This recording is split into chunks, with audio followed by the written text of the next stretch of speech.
మీ business ఏదైనా మీ ఊర్లో promotion చేయాలంటే అది సుమన్ టీవీతోనే సాధ్యం. ఇప్పుడే సంప్రదించండి.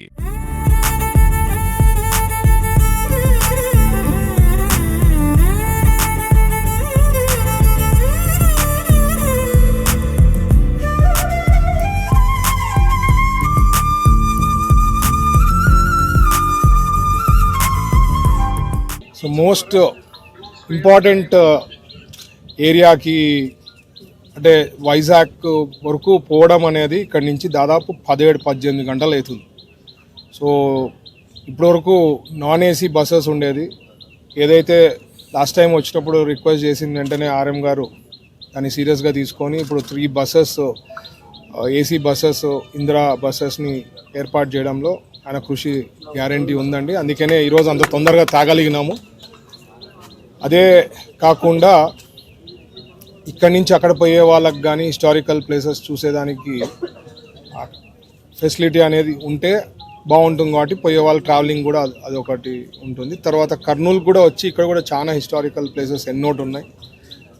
సో అవన్నీ చూసుకునేదానికి వాళ్ళకు కూడా టూరిజంగా ఇది మంచి ఉపయోగపడేదానికి అవకాశం ఉంది. కాబట్టి వాట్ ఎవర్ ఆర్ఎం గారు చేసిన దానికి I'm seriously thankful to him. అదే కాకుండా ఈ మధ్య మీరు చూసింటారు యాక్సిడెంట్స్ ఏదైతే కర్నూలు ప్రాంతంలో జరగడం జరిగింది. ఫైర్ అయ్యి దాదాపు 19 మంది చనిపోవడం జరిగింది. ఆ టైంలో నేను దుబాయ్లో ఉన్నప్పుడు మన టీం వాళ్ళు ఐడెంటిఫై చేయడం జరిగిందండి. ఆటోమేటిక్ స్ప్రింక్లర్స్ సిస్టము ఏమన్నా ఫైర్ హజార్డ్ ఉందంటే CO2తో ఫాగ్ని రావడము ఇవన్నీ కూడా ఆటోమైజ్డ్ చేయడంలో వాళ్ళు ప్రజెంట్ చేయడం జరిగింది. దాదాపు జస్ట్ 1.5 నుంచి 2 lakhs ఖర్చు అవుతుంది. అది ఏమంటే ఇప్పుడు మనకి సిస్టమ్ ఏముందంటే ఆల్ ఇండియా పర్మిట్ తీసుకునేదానికి ఎక్కడో రిజిస్ట్రేషన్స్ అయితే ఇక్కడ ఉంటుంది. మన స్టేట్కి ఇప్పుడు ప్రాంతం నుంచి ఇప్పుడు హైదరాబాద్ నుంచి బెంగళూరు పోతా ఉంది. పోనీ అది రిజిస్ట్రేషన్ మన ఆంధ్రాలో ఉందంటే అది లేదు, ఎక్కడో ఒరిస్సాలో ఉంది. సో రూల్స్ అండ్ రెగ్యులేషన్స్ కొద్దిగా డిఫరెంట్ ఉంటాయి. సో ఇది ఆల్ ఇండియాలో ఇంప్లిమెంట్ చేయాలంటే సెంట్రల్ గవర్నమెంట్ లీడ్ తీసుకోవాలా.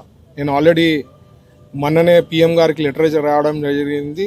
ఎవరైతే ఉన్నారో ఇది జస్ట్ 1.5-2 lakhs ఒకవేళ ఒక లా ఒక సిస్టమ్ తెచ్చినారనుకోండి, అదే కానీ ఉండినింటే నాకు తెలిసి ఆ 19 ప్రాణాలు పోయేది ఛాన్సే లేకుండా. సో ఈ మధ్య టెక్నాలజీ ఇన్వెంట్ చేశారు కాబట్టి నాకు కూడా నితేష్ గడ్కర్తో కలిసి ఎట్లయినా 3rd వీక్లో ఢిల్లీకి పోయేది ఉంది. అప్పుడు గ్యారంటీ ప్రజెంట్ చేసి అన్నిట్లోకి తెచ్చేలాగా ఒక లా తెచ్చేసినారు అనుకోండి, ఎవరు వాళ్ళు గ్యారంటీ ఇంప్లిమెంట్ చేసేదాన్ని. ఇప్పుడు మనం కన్స్ట్రక్ట్ చేసినప్పుడు బిల్డింగ్ ఆక్యుపేషన్ సర్టిఫికేట్ తేవాలంటే ఇన్ని ఫ్లోర్స్ తర్వాత స్ప్రింక్లర్ సిస్టమ్స్ ఫైర్ అన్నీ ఉంటాయి రూల్స్ అండ్ రెగ్యులేషన్స్ దానికి. సో ఇక్కడ గవర్నమెంట్ ఏం లేదు, ఒక లా తేవడం తప్ప ఏం లేదు. కాబట్టి ఖచ్చితంగా తెస్తారని నేను ఆశిస్తున్నాను. ఎందుకంటే ఇక్కడ జరిగింది జస్ట్ ఒక 3-4 days బ్యాక్ కూడా నార్త్లో ఎక్కడో జరిగిందని చెప్పినా నేను ఇన్సిడెంట్.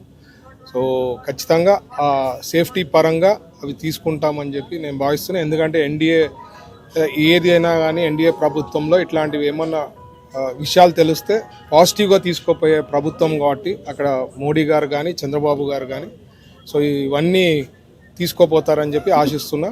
ఇక్కడ కూడా ఇప్పుడు బస్సెస్ ఏవైతే పెట్టారో ఆల్రెడీ హ్యామర్స్ ఉండడము ఏమన్నా ఉంటే ఇమీడియట్గా ఎస్కేప్ చేసుకునేదానికి హ్యామర్స్ కూడా ఉన్నాయని చెప్పారు.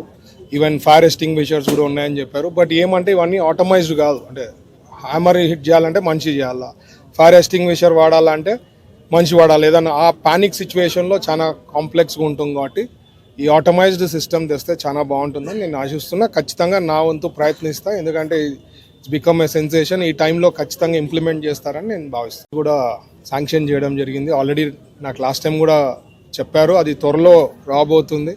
ఇది కాకుండా ఇప్పుడు ఏదైతే ఏసీ బస్సెస్ ఉందో అన్నవరం పైన కూడా పోయేది. So as I told you historical places అన్నీ కూడా కవర్ చేసుకునేదానికి అవకాశం ఉంటుంది. ప్రజలందరూ కూడా ఉపయోగించుకోవాలని భావిస్తున్నాను.